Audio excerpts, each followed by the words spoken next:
ऐसे कुछ भाड़े के टट्टे इस मिसिंग लिंक के बारे में भी पैसा ले लेकर सोशल मीडिया पर लिख रहे थे। उनको भी कह देना चाहता हूं, अगर महाराष्ट्र का अपमान करोगे छोडूंगा नहीं। राम राम मित्रांनो, मी अमोल कोळेकर पाटील.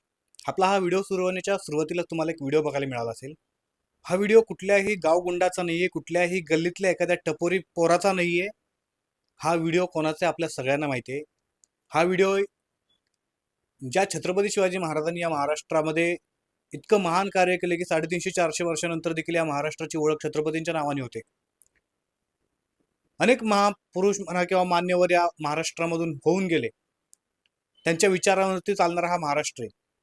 आणि या महाराष्ट्राचा एक मुख्यमंत्री, खरं तर त्या पदावरती राहण्याचा या व्यक्तीला काही अजिबात अधिकार नाहीये. या व्यक्तीची ही गुंडाची भाषा आहे. बघून घेईन. एकतर हा हिंदीमध्ये बोलतोय. महाशयांना, माशांना, महोदयांना कुणीतरी ही आठवण करून द्या की हा महाराष्ट्र आहे आणि या महाराष्ट्राला देखील एक सुसंस्कृत चांगली भाषा देखील आहे. त्यामुळे कमीत कमी ज्या पवित्र सभागृहामध्ये आपण उभा राहिलोय, या पवित्र सभागृहाचा मान सन्मान राखून या महाराष्ट्राच्या मराठी भाषेमध्ये आपण संवाद साधावा. इतकं शेरोशायरी करायची जर आपल्याला असेल तर ती दुसरीकडे जाऊन मिटवावी.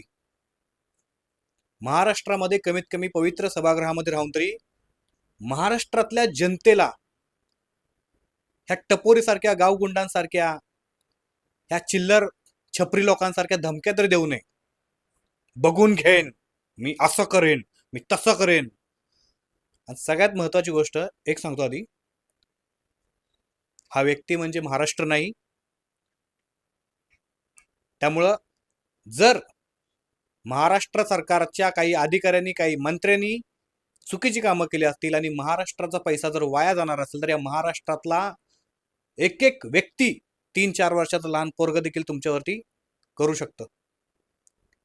आणि ती चांगल्या कामाची जर आपण स्तुतीसुमनं जर आपल्यावरती उधळून घेत असाल तर जिथं चूक होते, जिथं वाईट काम होतं, जिथं भ्रष्टाचार मोठ्या प्रमाणामध्ये होऊ शकतो, जिथं कमी पैशामध्ये जर एखादा ब्रिज आणि एखादा टनेल होऊ शकला असता, तिथं लांबलचक बिलं लावून जर ते जास्त बजेटने जर ती कामं करून घेतली असतील आणि त्याच्यानंतर देखील जर अतिशय दर्जाहीन कामं झाली असतील तर मग महाराष्ट्रातला 3-4 वर्षाचा पोरगा देखील हे करू शकतो. आणि तेवढं सहन करायची कॅपॅसिटी असावी कमीत कमी या पदावरच्या व्यक्तीने तरी. तुमचं म्हणणं काय ते कमेंट करून नक्की सांगा.